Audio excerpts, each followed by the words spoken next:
مساء الخير، عاملين ايه؟ يا رب تكونوا بألف خير. النهارده بنصور فيديو جديد في كوز أثر علاج طبيعي. معانا النهارده دكتور خلود الوراقي. دكتور خلود من اشهر دكاتره النيوتريشن في مصر وقدوه لناس كتير قوي مهتمه بمجال النيوتريشن واولهم انا.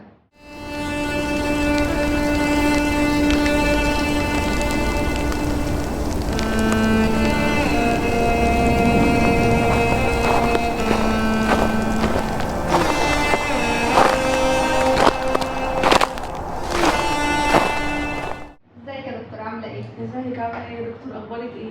خير، جاهزه ان للفيديو؟ شاء الله. نبدا على طول باول سؤال. هو صوتي بس لسه رايح. ليه يا دكتور اخترتي ان حضرتك تكملي في تخصص النيوتريشن بالذات وبعدتي شويه عن العلاج الطبيعي؟ هو مبدئيا بس انا ما بقيت علاج طبيعي، لكن احنا واحنا في الكليه بتاعتنا كنا في دفعتي انا 3 جامعات، جامعه القاهره وجامعه مصر وجامعه اكتوبر. انا جامعه القاهره. الفتره دي كانت الدفعات اللي بتتخرج قليله جدا، فكل اللي كان بيتخرج كان بيشتغل كل التخصصات، وكان من ضمنهم النيوتريشن، على اعتبار ان هو ايه، حاجه مرتبطه بالعلاج الطبيعي. فكنا لما يعني بنروح اي مركز بنشتغل فيه، يعني ادلتس شغال، اورثوبيدك بقى، نيورو، بيدياتريكس، حتى ما كانش فيه التخصصات الباقيه اللي هي بدات الناس تشتغل فيها زي الكارديو والهابيتيشن والحاجات دي. فكنت لما اتخرجت اشتغلت كل حاجه، وكنت حبيت كمان البيدياتريكس جدا. انا معايا ماستر الدكتوراه بتاعتي في البيدياتريكس اصلا، يعني معظم الناس ما تعرفش الموضوع ده. فاشتغلت بايدي كل حاجه. فطبعا وانا بشتغل كل حاجه، يعني قعدت مثلا حوالي 5 سنين بعد التخرج بشتغل كل حاجه تخص العلاج الطبيعي والنيوتريشن، لحد ما لقيت نفسي بتسحب للنيوتريشن اكتر واحده واحده. يعني حتى بدات في ماستر بيدياتريكس وكملت وخلصته وانا بشتغل بيدياتريكس وبشتغل اورثوبيدك وبشتغل نيورو، ودخلت في النيوتريشن. بعد كده لما خلصت بقى الفترة دي وخلصت فترة الماستر، لقيت نفسي رايحة لمجال النيوتريشن أكتر، في الشغل، في التميز، في الدراسة، في المذاكرة، في الحب والشغف. فده كله طبعا فرق معايا. لكن كملت برضو الدكتوراه في البيدياتريكس، بس عشان اربطهم الاثنين ببعض فعملت رسالة الدكتوراه بتاعتي على التشيلدرن اوبيزيتي، فربطتها بقت المشرفين من الكلية عندنا ومن معهد التغذية. فطبعا ساعتها خلاص انا كده يعني ما سبتش قوي العلاج الطبيعي، وفي نفس الوقت دخلت اكتر في النيوتريشن. لكن ستيل المركز عندي هنا شغال فيزيوثيرابي طبعا، بس ادلتس للاسف، مش بيدياتريكس حاليا، ومعايا ستاف كبير شغالين معانا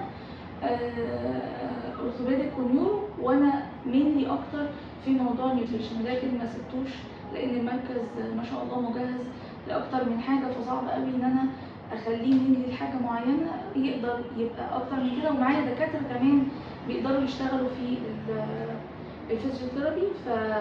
فبالتالي انا يعني حبيت ان انا ما انسحبش من المجال كعلاج طبيعي بالكامل، والنيوتريشن بقى هو المينلي بالنسبه لي حاليا. طيب ممكن يا دكتور تقولي لنا بداتي ازاي اصلا في النيوتريشن بالتفصيل؟ بصي، انا في الاول الموضوع ما جاش خبط لزق كده، يعني طبعا انا بقالي تقريبا 15 سنه متخرجه. هما بيقدروا يتخيلوا ان انا مثلا بقالي لا ده دكتوره صغيره وبتاع، لا انا بقالي 15 سنه متخرجه. وطبعا فتره الماستر والدكتوراه في الفتره دي انا كنت بعمل حاجات تانية، يعني انا حد متفرغ قوي للشغل والدراسه، فكتب بقى ومذاكره، يعني فتحت لنفسي بوابه كبيره. وطبعا درست في معهد التغذيه، بس في الفترة دي أنا كنت حابة فكرة الإكسبيرينس تندمج مع الدراسة. يعني مفيش حاجة اسمها أذاكر المذاكرة، أنا مش حد أكاديمي أصلا. أنا بقالي حوالي 5 سنين مخلصة PhD بتاعتي، ولحد دلوقتي أنا مدرستش في أي جامعة. فالفكرة إن أنا يعني بحب أعمل كونكشن ما بين العلم والتطبيق العملي في الحياة العملية، وأنا ما ينفعش آخد معلومة وما أروحش أديها للمريض أفيده بيها. فبالتالي انا لو اخدتها وما افدتش مريض يبقى انا ما استفدتش انا بيها حاجه، يعني علم كاني ضيعت فيه وقت. وطبعا حته ان انا اروح ادرسها مثلا او انفع بيها حد، دي برضو بتنقل لمرضى تانيين. يعني لما انا اقول لدكتور على المعلومه دي، الدكتور هيفيد بيها مريض، يبقى دايره العلم عندنا ما بتنتهيش. فبالتالي انا كنت انترستد قوي بالحته دي، اللي هو انا اتعلم واكملها بالعمل، بالاكسبيرينس بتاعتي. فبصراحه سدت معايا جاب، الموضوع ده سد معايا جاب، يعني موضوع النيوتريشن ان انا ادرسه واتطلع فيه واذاكره واقابل حالات اشتغل معاها، اكتشفت ان الشغل العملي بيوسع لك الدايره والفكر ودماغك وافكارك اكتر بكتير من ان هو يكون مجرد علم. لان انت بتقابلي مرضى في الحياه العمليه ممكن تكون حاجه رير، ما قريتهاش قبل كده، ما ذاكرتيهاش قبل كده، ما صادفتش ان انت تعرفي حاجه مثلا عن المرض ده، فساعتها هتذاكري تاني وهتقري تاني عشان تعرفي تفيدي المريض اكتر. لكن العلم ما ينفعش يكون ريجيد، لازم يكون العلم سهل التطبيق، وانتي بتطبقيه تكتشفي حاجات تانية تدي جاب جديده لمريض جديد. فالاكسبيرينس مع الموضوع الدراسه بيفرق بطريقه رهيبه. فبالتالي انا ما عنديش حته اللي هو ايه انا انترستد بالنيوتريشن وبتاع والعلم كعلم جميل، لكن لازم اربطه بالحياه العمليه. لو ما ربطتوش بالحياه العمليه يبقى انا عارفه كانك عايشه الحياه كلها فاكراها ان هي مثاليه ومحدش بيغلط. يعني اللي هو مسكتي المرض بيقول السيمتومز كذا، الساينس بتاعته كذا، وبتعملي معاه كذا، والتطبيق كذا وخلاص. طيب في حاجات في النص المريض ممكن يذكرها ما تكونيش اخدتيها بالشكل التيبيكال ده. انا بتعامل مع هيومن، انا مش بتعامل مع كتاب. فبالتالي انت لازم تعرفي ازاي تعملي الدمج ده. الدمج ده ما بيجيش غير وانت بتشتغلي. ففكره الدراسه لوحدها مش كفايه، انت ممكن تطلعي تقولي 1000 فيديو تحفه وتبهري كل الناس بيه، لكن بالظبط. لكن في الحاله العمليه هتتصدمي عند اول حاله بتتعاملي معاه. بتتعاملي مع شخص مريض له حاجه نفسيه، له طريقه معينه في حياته مختلفه عن اللي انت شايفاه، له سيمبتومز وساينز انت مش كلها لقطاها. في حاجه فرقت معاكي في التشخيص ده، في حلقه فرقت معاكي في ان انا اتصرف معاها بالشكل الفلاني عن اللي انا درسته. كل ده طبعا بيفرق في التطبيق. هي ايه الكورسات اللي حضرتك اخدتيها؟ انا ما اخدتش كورسات، انا ماستر ودكتوراه ودبلومه معهد التغذيه بس اعتقد، وممكن تكون كورسات في اول حياتي بس، لكن ما تكونش لا. احنا اللي بدأنا كورسات النيوتريشن اصلا. انا بادئه كورسات النيوتريشن من حوالي 4 سنين تقريبا. احنا اللي بدأناها. اتعلمتي في الداتا على معهد التغذيه من بس؟ سنين ده انا اخدتها. لا خالص، دي بقى ده دي بقى النقطة بالظبط كده. أنا معهد التغذية كان بالنسبة لي الموضوع النظري فيه أكتر بصراحة. معهد التغذية عندهم مشكلة، المنهج حلو خالص، الدكاترة فوق الممتازين بصراحة، كلهم ليهم فضل عليا، لكن الجزء العملي عندهم مش أحسن حاجة. الموضوع برضه معهد حكومي ومحتاج تطور في الموضوع العملي ده. فطبعا أنا الجزء النظري بتاعهم ظريف وحلو وكل حاجة، وبرضه خلاني أتطور من شغلي طبعا وأفهم حاجات كتير ساينتفك بشكل علمي. لكن لقيت نفسي بقابل ديزيز يعني في النيوتريشن مش واقفه على الاوبيزيتي والاندر ويت، لا الموضوع موسع عن كده كتير.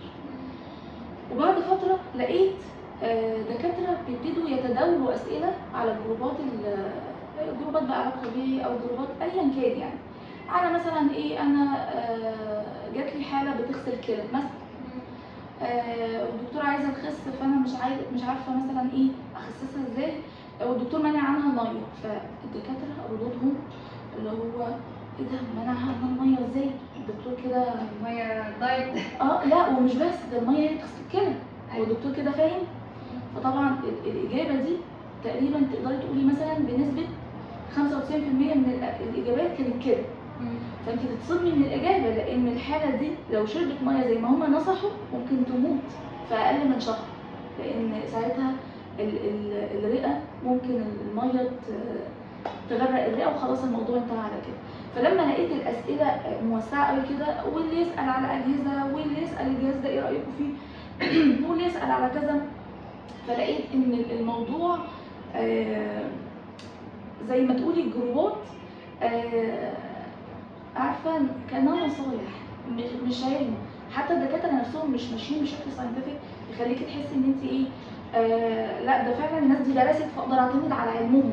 فانت المفروض ان انت حد دارس، لما تيجي تبحثي على معلومه بتبحثيها بشكل ساينتفك، ارتكلز عندك في مواقع معتمده، عندك في كتب قويه جدا للتخصصات بتاعه التغذيه.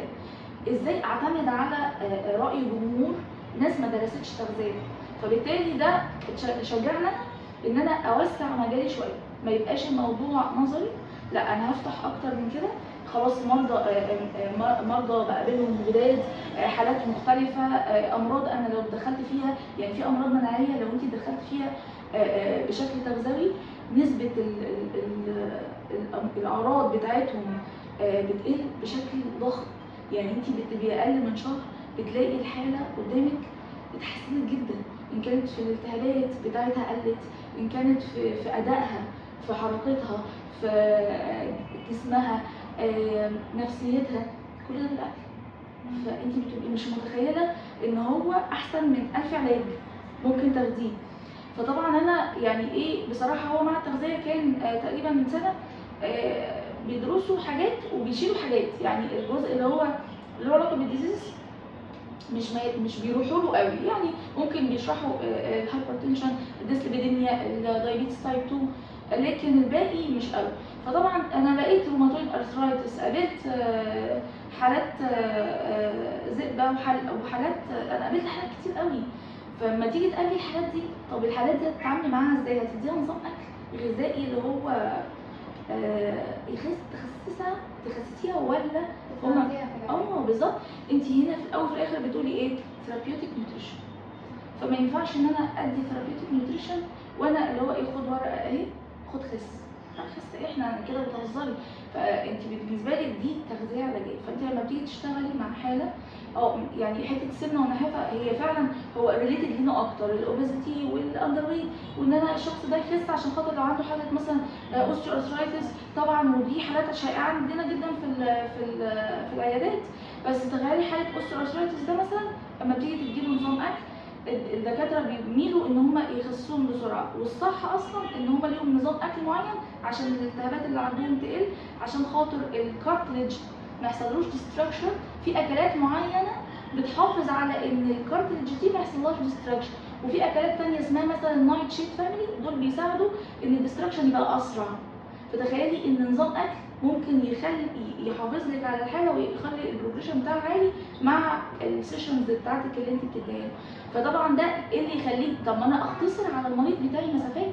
ما انا لما اجي اعمل مثلا اسسمنت الحاله عندي روماتويد ارثرايتس ولا اوستيو ارثرايتس، وانا بتجيلي حالات هنا MS وبتجيلي حالات تبقى كعلاج طبيعي كمان، حالات علاج طبيعي انا هتعامل معاها. فعشان انا اتعامل مع حالات العلاج الطبيعي دي وانا في ايدي ان انا اتدخل في النيوتريشن بتاعهم واحسن معاهم حالتهم، ايه اللي يمنعني ان انا اعمل حاجه زي كده؟ ايه اللي يخليني انا ما افيدش المريض واثر عليه مسافه طويله؟ فطبيعي انا ما قدرتش اعتمد على فكره ان انا الدبلومه فادتني كتير بصراحه، لكن مش كفايه، هي ما كانتش كفايه. كتب بقى طبعا معهد التغذيه نفسه بيقدم لك كتب تقدري تشتريها منه لاي حد، فمش مقتصر على الناس اللي بتدرس هناك. تخصصات كلها، يعني هتلاقي الاطفال بس ليهم تغذيه معينه، وكل الحالات بقى ديزيز ليها تغذيه معينه. ببحث على مواقع رئيسيه موجوده على النت، دي مواقع معتمده ومحترمه، وببتدي اعمل ريفيو.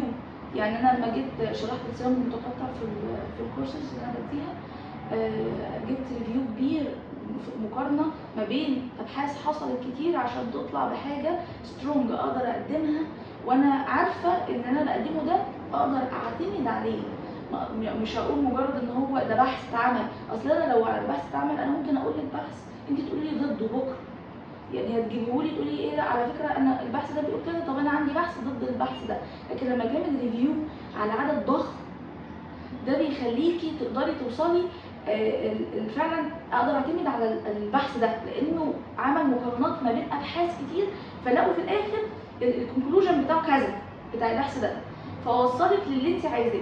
فانا بالنسبه لي انا غير الكتب بعتمد برضه على جزء في ارتكلز، بدور على المواقع اللي هي مثلا ايه، في موقع خاص بموضوع تغذيه مرضى الكلى، مواقع عالميه بتدخلي جواها بتلاقي بقى الريفيو بتاعت الدكاتره المتخصصين في ده. مثلا يعني تغذيه مرضى الكانسر، بتدخلي بتلاقي في مواقع ليهم مخصوص، بتدخلي بتشوفي بقى، بتقري، بتبتدي تقارني. فطبعا ده وسع معايا المجال. عشان كده انا لما باجي ادي كورس مش بديه نظري ومش بديه لحد الاوبيزيتي والاندر ويت، انا وسعت الموضوع خليته ادفانسد للثيرابيوتيك نيوتريشن. وكمان انا بالذات لان انا بيجيلي حالات PCO كتير قوي، حالات تكيسات مبايض، كتيره فوق ما انت متخيله. الحالات دي تعرفي ان الاوبيزيتي بتسبب ان البنت يجي لها ايرلي بي سي او في بدايه البلوغ بتاعها، يعني لسه هي بادئه بلوغ وجالها ايرلي بي سي او بسبب الاوبيزيتي مثلا. وفي موداليتيز عندنا في العلاج الطبيعي بتساعد على الموضوع ده، احنا يعني مش متطرقين قوي، ودي مشكله كبيره. يعني تخيلي لما دكتور نسا مثلا يبعت لي كعلاج طبيعي انا يكتب لي كده لفظ ان هو عايز سيشن التراسونيك على البلفس، التراسونيك علاجي مش كافيتيشن، اللي هو اصلا ده تخصصنا احنا. واحنا المفروض عندنا الجزء الجينيكولوجي الديس طبعا الاجزاء دي، وغالبا ممكن يكون حصل ده لاني انا بعيده شويه قديمه، فممكن يكون العلم اتطور فعلا والمنهج في الكليات اتطور. انا ما عنديش فكره، انتوا اللي تقولوا الكلام ده، انتوا لسه جداد، لكن انا بالنسبه لي الصراحه ما اعرفش. فلما تجيلي حاله زي دي تيجي بقى تمسكي انت الالتراسونيك، اشمعنى الالتراسونيك؟ ليه مش الكافيتيشن؟ تيجي انت بقى تذاكري، ما انت ما تبقيش على عماكي. انت مش يعني احنا مش بننفذ برنامج واحنا مش فاهمين، ما ينفعش. يعني انا دلوقتي جات لي الالتراسونيك ورحت عملت لها الالتراسونيك والحاله فعلا جابت نتيجه، والحاله ما شاء الله البي سي او عندها قلت كتير، وجيت انا الريزلت لقيتها بالشكل الجميل ده. انا كدكتوره خلود، كدكتوره علاج طبيعي استفدت ايه؟ ما استفدتش اي حاجه. دكتور حول لي حاله عملت لها التراسونيك مشيت. فين العلم اللي انا استفدته في الموضوع ده؟ فين الخبره اللي انا خدتها؟ طب ليه الالتراسونيك؟ طب ليه مش الكافيتيشن؟ طب هل في ابحاث بتدعم الالتراسونيك عن الكافيتيشن مثلا في حالات البي سي او؟ او ده علاج طبيعي؟ يعني الالتراسونيك ده علاج طبيعي وهو بعيدها لها علاج طبيعي، ما هو مفيش حد عنده التراسونيك غيرنا. فتيجي بقى تبحثي وتدوري ايه ده في ارتكلز محترمه جدا ومعموله كمان في مصر ومنشوره عالميا في جورنالز عاليه قوي بتتكلم على تاثير الالتراسونيك والكافيتيشن على البي سي او. بعد ما تيجي تقري تقعدي برضه تفكري ليه برضه مش الكافيتيشن؟ ليه الالتراسونيك بالذات في حاله البي سي او؟ تلاقي ان الهرتز بتاعه الالتراسونيك مثلا قليله كتير عن الكافيتيشن، وكل ما تبقى قليله تبقى ديب اكتر، فده تاثيره احسن على البي سي او. فدي معلومه تلاقيها كده ايه بالظبط وليها علاقه بينا احنا. فانت لازم يعني وانت بتشتغلي ما يبقاش الموضوع عشوائي كده. ليه دي بقى بتخليكي ممكن تقعدي تذاكري بال 12 ساعه، تفتحي قدامك بقى مواقع الشغف العلمي بيزيد معاكي. كنت انت بتساليني على موضوع دكتوره ايه اللي بيجدد الشغف معاكي؟ الشغف المريض اللي بيجدده، الشغف ان انت تقابلي حالات جديده انت عايزه تعملي معاها فرق، تكوني ذا اصل زي ما انت ما بتقولي، فتقومي فاتحه وتبتدي تحسي ايه ده، واو المعلومات دي جديده بالنسبه لي، انا اول مره اعرف ايه ده معلومه، ايه ده ما اعرفش المعلومه دي، هي جات لي ازاي المعلومه دي، انا ازاي اصلا فاتت عليا وما جاتليش قبل كده. وبرده الاسئله بتاعت بيجي عليا وقت مثلا السنه اللي فاتت او اللي قبلها لقيت الناس بدات تسالني هو ليه مثلا حالات مريض الضغط ومريض السكر ممكن يحصل له كدني فيلير بسهوله. فانا بدات بقى ابحث تاني. ايوه انا عارفه ان هو فعلا الامراض دي بتسبب مشاكل كتير جدا، كاردياك ممكن على الكدني ممكن على الليفر، انا عارفه ده، بس ليه سريع؟ فانت بتلاقي نفسك تاني بتبحثي تاني بالظبط. فالجاب هو الجاب ما بيتقفلش، هو بيتفتح، لكن بيتفتح بمتعه. يعني انا عايزه اعرف حاجه جديده، عايزه اعرف اتعلم حاجه جديده، مش عشان اتعلم لمجرد العلم، انا بتعلم عشان انا بشوف فعلا حالات قدام عينيا انا بفرق معاك. انا جات لي واحده امبارح دخلت قالت لي انا يعني انا بدعي لك في الصلاه بس عشان انا بقيت اصلي التراويح واقفه، وحاله اوبيزيتي عاديه بس طبعا يعني نزلت مثلا حوالي 40 كيلو ولا حاجه. ففكره ان ايه ده انا بصلي تراويح واقفه، انا كنت بقعد على كرسي وبتاع. فطبعا كل ده انت فرقتي في حياه الناس. فكل ما ده بقى ايه ده انت بتسمعي حاجه جديده. طيب انت عارفه ان حاله الذئبه ان هي المرض بتاعها بيحصل له نشاط لو الاكل اختلط بالبلاستيك، لو اكلتي حاجات بلاستيك ديشز دي مثلا بيخلي المرض نشط اكتر، وان انت المفروض تتجنبي مع الناس دي الحاجات البلاستيك دي. معلومات يعني هتفيد المريض بالظبط. تخيلي ان انت عرفتي المعلومات دي واديتيها للمريض والمريض فعلا حالته اتحسنت معاكي بسيمبتومز، انت عايزه ايه اكتر من كده؟ يعني مش فاهمه، مفيش اكتر من كده ممكن تحتاجي.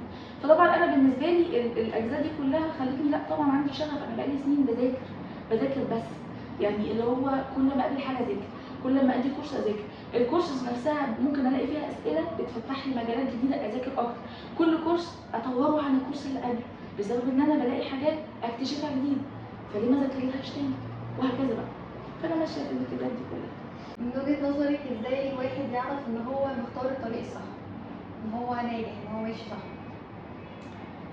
هو الطريق الصح حسب ما انت عايزه ايه. انا يعني اتكلمت في موضوع ان هو انا حابب ايه، يعني انا سعادتي في ايه. هل انا غايتي ان انا ابقى صاحب علم؟ هل غايتي ان انا اشتغل في الحياه العمليه ابقى ناجح فيها؟ هل غايتي ان انا اجمع فلوس؟ هل غايتي ان انا اكون اسره واكتفي بحياه معينه؟ لان اختلاف الشغف هو اللي بيخلي الشخص ناجح. يعني ما ينفعش ان انا اروح احكم اجيب اتنين خريجين مثلا كليه واحده والاتنين دفعه واحده، واحد له حياه معينه اختارها وواحد خد حياه تانيه خالص. ده نجح سافر بقى امريكا، حضر ماستر ودكتوراه ودرس في الجامعه، عمل مجموعه عيادات، وواحد تاني اكتفى مثلا بعياده واسرته وبقى ناجح اجتماعيا ومكتفي بالحياه اللي هو عايشها دي وكان ساتسفايد عنها. فالشخص الساتسفايد عن الحياه دي ده كده سعيد، والشخص اللي دور ان هو ينجح ويوصل ويعمل ويسوي ده كده برضه كان هو عايز ده، فممكن يكون سعيد بده. فالاتنين سعداء او الاتنين في مقياس النجاح ناجحين، لكن مش لازم اتحط تحت ضوء عشان اكون ناجح، مش لازم اكون مشهور عشان اكون ناجح. المهم هل انا الطريق اللي انا ماشي فيه ده انا عايزه؟ هل هو راضيني؟ هل هو وصلني لمرحله ان انا ابقى راضي على الاقل سعيد؟ حتى مش لازم السعاده المطلقه لان مفيش سعاده في الحياه مطلقه، لكن انا اللي اخترته فانا ابقى سعيد فيه. فبالتالي انا اللي بيمغص على الواحد حياته او بيخليكي في غصه جواكي المقارنات، ان انا حد يقعد يقارن، طب بص ده انت كان زمانك بقيت زيه. انا راضي عن حياتي كده، او انا كنت عايز اعمل ده، انا ما عملتش اللي هو عمله. فبالتالي كل واحد بيبص لحياته على اللي هو عايز يوصل له، وصل لغايه السعاده. ما وصلوش بس بيسعى اليه فهو ستيل سعيد. لكن ما تقارنيليش اتنين ببعض وتقولي اصل كده نقص سعادتي، اصل انا ما نجحتش زيه. هل انت كنت عايز ده؟ ده اللي فيه. فالنجاح معناه واسع، صعب ان انا اعرف احدده جوه نطاق كل ما هو مشهور، كل ما هو غني، كل ما هو تحت الكاميرا.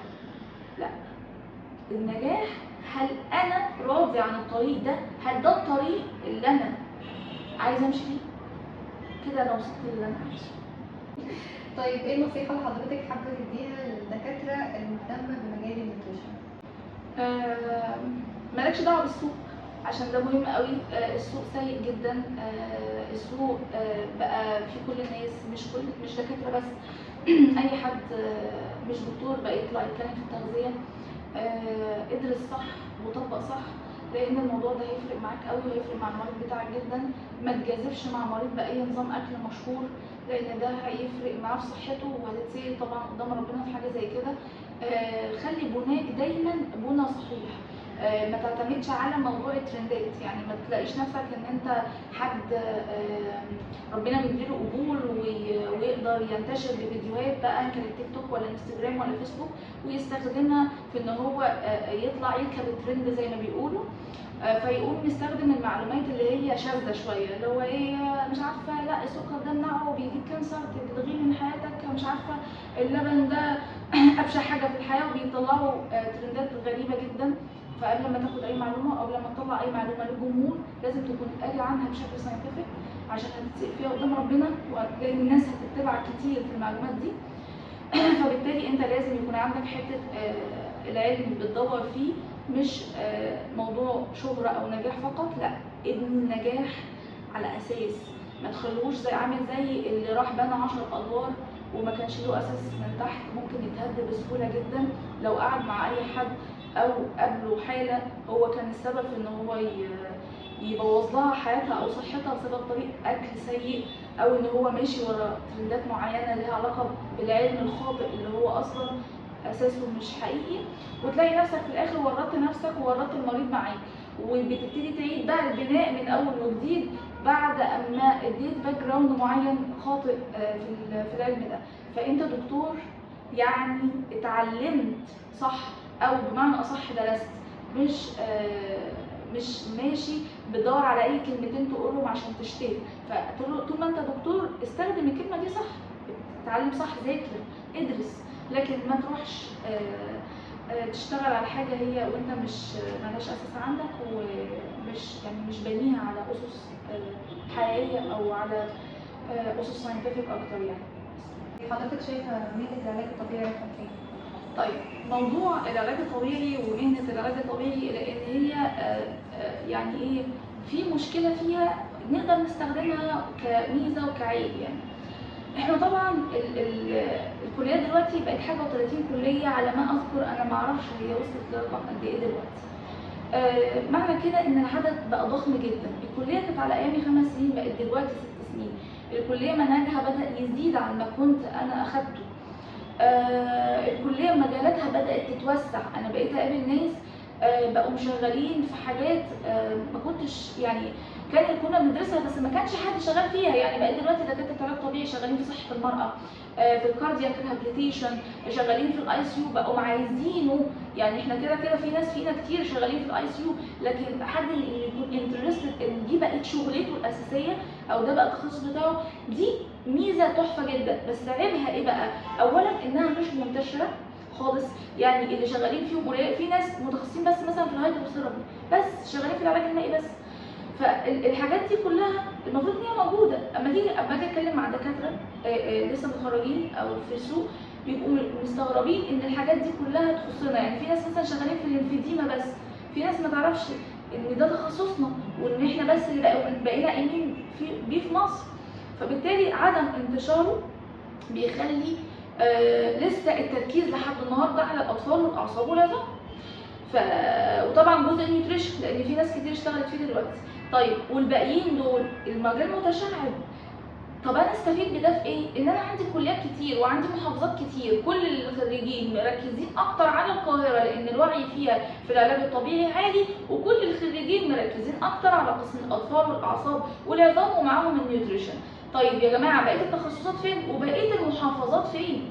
ما هو انا كل لما اتخرج انا مثلا جاي من اسوان ولا من منيا ولا من البحيره ولا من الشرقيه ولا من اي حته، والاقي العلاج الطبيعي هناك سيء وسوقه وحش والسيشنز بتاعته ضعيفه وجلساتها قليله، فبالتالي مستقبله مش احسن حاجه، فباجي القاهره. حصل تكدس في القاهره شديد جدا، المحافظات بقى عندها شورتج عالي قوي، والتخصصات كمان غرقانه في وسطنا. احنا ما حدش فينا بيتخصص، ما بيخرجش بره الموضوع ويدخل في تخصصات عاليه. فتلاقي في الاخر انت المحصله رجعت لنفس النقطه تاني. الخريجين دول كلهم هنعمل بيهم ايه؟ وكانهم عال علينا. لا حضرتك، هو كده اللي فاتح كليات كتير ده للاسف ما عندوش حته اللي هو ايه، ما فيش بلان واضحه ليه هو ليه بيفتحها كلها. هل السوق المصري محتاج ده ولا لا؟ بس احنا ككليات وكنقابات المفروض نكون نعرف نستغل الجزئيه دي في ايه. انا بوسع التخصصات بتاعتي وبوزع المحافظات، وبأهل الناس برضه تخرج بره مصر. فكده انت وسعت دايرتك. فكل خريج بيخرج دلوقتي بيتخرج انا عارف احطه في حته، هو انترستد بمجال معين. ايه ده صحه المراه؟ لا ملهاش وجود في مصر قوي. هو ايه اللي ملهاش وجود في مصر؟ بتهزروا؟ لا طبعا ليها وجود في مصر. الليمفيديما ليها وجود في مصر. الكاردياك ريهابيليتيشن حاليا ليه وجود في مصر. انا بعد فتره الكورونا كنت بدور على حد من دكاتره العلاج الطبيعي اللي شغالين في جزء اللونج، ان هو يظبط لي الكباسيتي بتاعتها تاني. انا اصلا خريجه من زمان جدا، فالحته دي ما كناش شغالين فيها قوي. ففي دلوقتي ناس شغالين في الجزئيه دي، احسن الكباسيتي بتاعتي واحسن اداء اللونج بتاعتي علشان اتاثرت بعد مثلا فتره الكورونا. فكل دي تخصصات بتاعتنا. حالات البي سي او، حالات الجينيكولوجي كلها برضو بتاعتنا. ليه ما نشتغلش ونوسع الدايره؟ ونوسع الوعي برضو، لان احنا عندنا بقى مشكله في الوعي شديده قوي.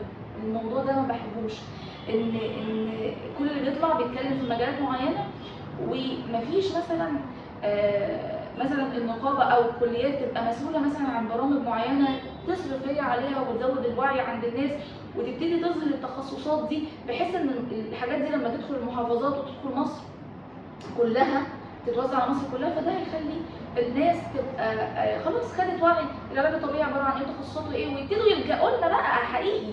وكمان حته الكواليتي، لو الكواليتي زادت واتظبطت وفعلا الناس اشتغلت بما يرضي الله كده علاج طبيعي واسسمنت وتريتمنت وسيشنز محترمه بتتعمل. فالكواليتي لما بتزيد او بتتظبط او بتتوحد على الاقل تبقى قريبه من بعضها، نستخدم اجهزه كويسه، بنشتغل مانوال كويس، التخصصات بتاعتنا زادت، ده هيخلي محدش يهرب من المحافظات ويجي مصر عشان يقول لك المحافظات السيشنز بتاعتها قليله، المريض مش فاهم يعني ايه علاج طبيعي. كل الحاجات اللي انا بحكيها دي لو اتظبطت واتنفذت على ارض الواقع محدش هيشتكي من عدد كبير ان الخريجين كتروا. مفيش الكلام ده، ساعتها الموضوع الخريجين هيغطوا جوه مصر وبره مصر محافظات الداخليه والقاهره. انت واصله لده اخر سؤال؟ والله. ماشي. ماشي.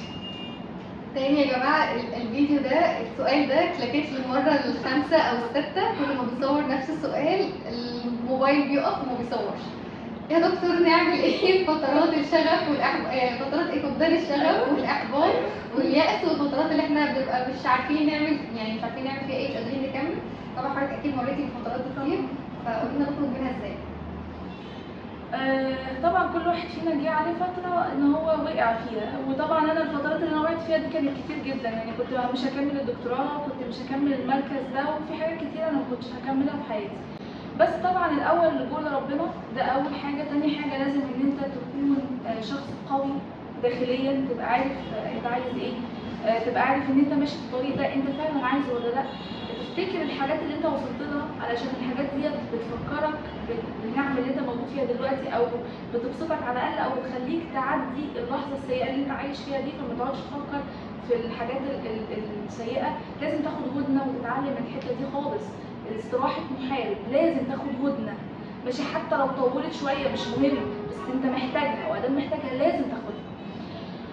طبعا الموضوع ان انت يكون لازم في حياتك حد سبورتيف جدا، مهم الموضوع ده قوي.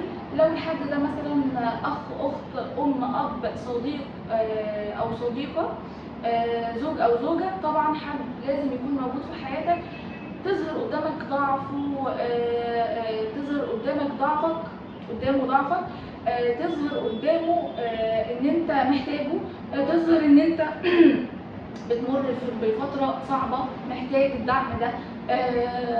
الشخص ده لازم يكون في حياتك هو محسسك بان انت مهم، بان انت نجحت، بان هو سعيد ان انت في حياته، بان انت فارق معاه وان انت ليك اثر عنده. فطبعا الشخص ده بيقويك مع الوقت، حتى لو لقيت في لحظه ضعف هو هيقويك. مش لازم الشخص ده يا جماعه ندور عليه بره، مش لازم ندور عليه في موضوع اصحاب او موضوع ناس غريبه. الشخص ده انتوا بتبقى عندكم مشكله ان موضوع ان انا بدور ازاي اسعد نفسي، اصلا انا ماليش حد، طب انا خلاص هسعد انا بقى نفسي بنفسي وهعيش لنفسي والكلام ده. لا يا جماعه، احنا عندنا اسره وبيت، ممكن يكون ام بس او اب بس او اخ بس او اخت بس، حد منهم هيبقى كفايه قوي. فمش لازم ادور على الحد ده بره وهو موجود معايا كأن شيء كنت ممتلكه بقالي سنين وهو ذا قيمه، وانا مش حاسس بالقيمه دي عشان انا ممتلكه فتعودت على وجوده، فكلامه كانه مش هيأثر معايا. الحقيقه ان الناس دي كلامها افضل من الناس الغريبه بره، او افضل حتى من اصحابك، لان هم اولا ستر وغطى عليك، مش هيحكموا عليك. يعني مش هيبقى في حته الجادج دي ان انا احكم عليك ان انت ايه ده بيفكر كذا، ايه ده بيضعف وحاطط في نظره حاجه جواه غير اللي انت ظهرتها له. لا الام بتشوف ابنها كده، ولا الاب ولا الاخ ولا الاخت، بالعكس في لحظه الضعف دي هيحتووا الضعف دي وهيقووك. فالاسره الموضوع بيبتدي من الاسره، بعد كده بره، مش العكس. فما تقعدش تفكر انا ماليش حد وانت عندك الحد ده موجود جوه، بس انت مش ما بقتش مهتم برايه عشان اعتبرته ان هو خلاص كده كده موجود. ده مش صح، وهيخليك دايما في فراغ جواك عامل لك اذى نفسي. فسد الجاب دي عليك واملى مشاعرك دي، يمكن الضعف او قوه، سعاده، حزن، بالاسره الاول قبل اي حد تاني. المهم انا عايزه اختم كلامي بان انا اقول لك ان كل واحد له طريق خاص بيه، مفيش حد طريقه شبه التاني. لازم تبقى انت راضي عن حياتك. دكتوره ندى لما كلمتني عن موضوع الفيديوهات دي وقالت لي ان انا عايزه اصور معاكي، وبعتت لي فيديو من الفيديوهات اللي صورتها، انا شفت الفيديو ده وشفته من فتره اعتقد، وعجبني فكرته جدا جدا. وسمعت حتى الدكاتره اللي هي استضافتهم، لان انا من الناس اللي بحب اسمع تجارب الاخرين وبحب اشوف شغفهم عامل ازاي وحياتهم عامله ازاي بشكل عام يعني. لان ده لحد ما ممكن يجدد عندي الشغف وممكن يخليني انا كمان استفيد. فساعتها انا قلت لها انا عارفه الفيديوهات دي وشفتها وعجبتني جدا، وهي كانت غابت فتره، فانا عاجبني شغفها وعاجبني شغفها بموضوع التصوير وعايزاها تكمل فيه، لان كل حد بيوجد لنفسه شغف بيكمل فيه بيخلي حياته اسهل واحسن. في ناس كتير قوي بالنسبه لها مثلا التدريس ده مثلا يعني بيتعبها وبيشدها وبتاع، وفي ناس تانية التدريس بيلاقوا نفسهم فيه. فمطرح ما تلاقي سكنك وراحتك زي ما بيقولوا ايه، ابني بيتك هناك وكملي. فدكتوره ندى كملي تصوير ادام بتحبيه، وكملي الحياه اللي انت عايزاها ديت عشان تلاقي نفسك راضيه عن نفسك وتبقي مبسوطه اكتر من كده، ومطرح ما تلاقي طريقك كمل حياتك فيه. شكرا بجد يا دكتور، والله الكلام ده بجد فرحني قوي قوي قوي قوي فوق ما تتخيلي. ميرسي يا دكتور. متنسوش يا جماعه، انت مطالب ان انت تنجح وتسيب اثر حلو ليك في مكانك وفي شغلك وللناس اللي حواليك. انت تستحق انك تكون ناجح، ما تستخسرش في نفسك الحق ده. وما تنسوش تقولوا لنا رايكم في الفيديو وتعملوا منشن لاكتر دكتور ساب اثر جواكم علشان نصور معاه. واشوفكم المره الجايه في فيديو جديد في كنز اثر علاج طبيعي. سلام.